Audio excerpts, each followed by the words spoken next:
I quite literally just finished all 10 episodes of Beast Games, so you don't have to. And trust me when I tell you, you don't have to. I noticed everyone started hopping on this train of reviewing Beast Games, and as much as I'd like to say I'm too good to hop on that bandwagon, I am in fact not. I too would like to capitalize off of having his name in my thumbnail.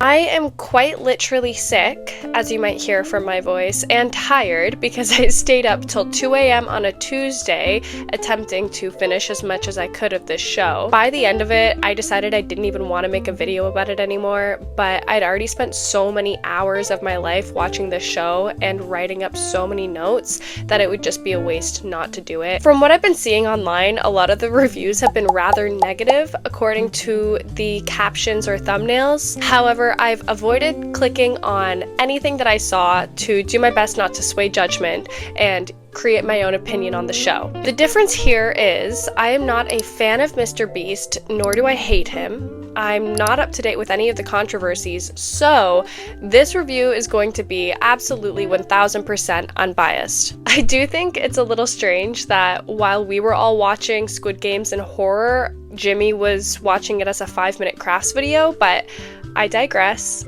If you were thinking this was your basic state-of-the-art competition show, you would be right, except for this one has the most cameras ever, the most contestants ever, the most money ever.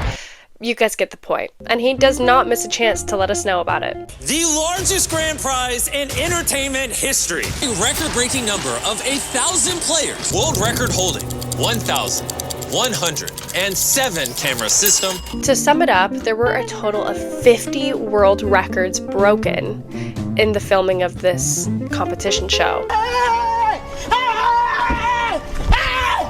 Why are you running?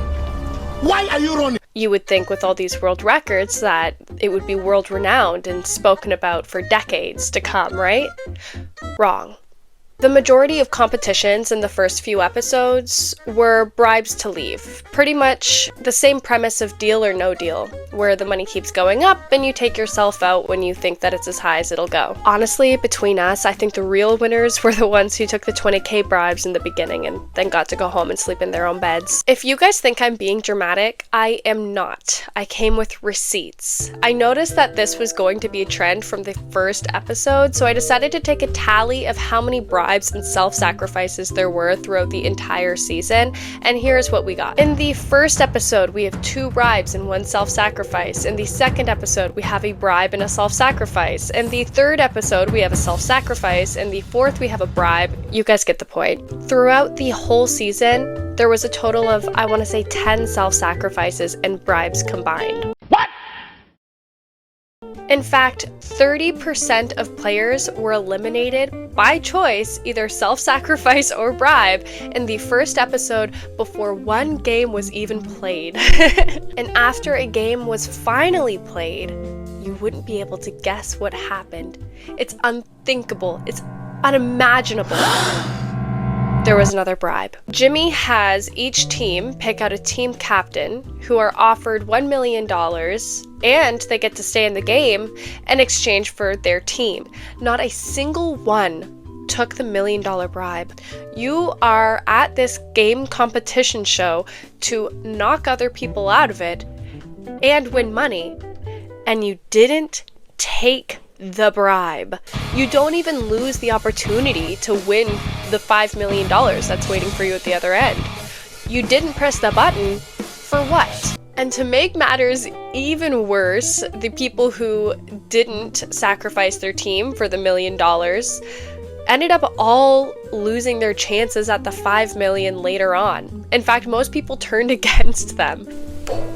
You might be thinking, this doesn't really feel like a competition based off of skill or strategy. This doesn't even really feel like a competition based off of luck. And you are thinking correctly. This is merely a show of paying people to leave. Now, there were some things that I enjoyed. For one episode, there were, I want to say, 4 Navy SEALs brought out to compete in a game of hide and seek in order to win a $1.8 million island. It was actually pretty entertaining. Jimmy already did it on his YouTube channel. but it was fun to watch. I enjoyed it. Later on, we finally get to see a player-on-player competition. Finally, individual players get to fight against each other, not a team, no bribery. It was incredible. I was thrilled. I was over the moon excited to see this competition. And then, guess what? I'm gonna give you a minute to put your guesses in the comment section for what happens next. If you said a bribe, you would be correct. MrBeast said you can either do this really cool, entertaining, awesome competition, or you can take this $500,000 bribe. And obviously, someone took that $500,000 bribe.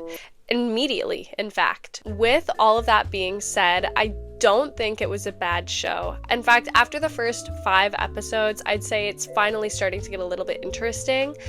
Probably because 90% of the contestants are gone, and you can finally learn about some individual people and root for them. Compared to all the other TV shows and movies that YouTubers have tried to film and put out, I'd say that this one is pretty good in comparison. It was filmed really well. There was a lot of suspenseful points. To me, it just felt like a really high budget YouTube video. But who knows, maybe he is breaking down walls in the show production industry. I'm not a part of it, so I wouldn't know. That's just my opinion, and don't kill me. Anyway, bye guys.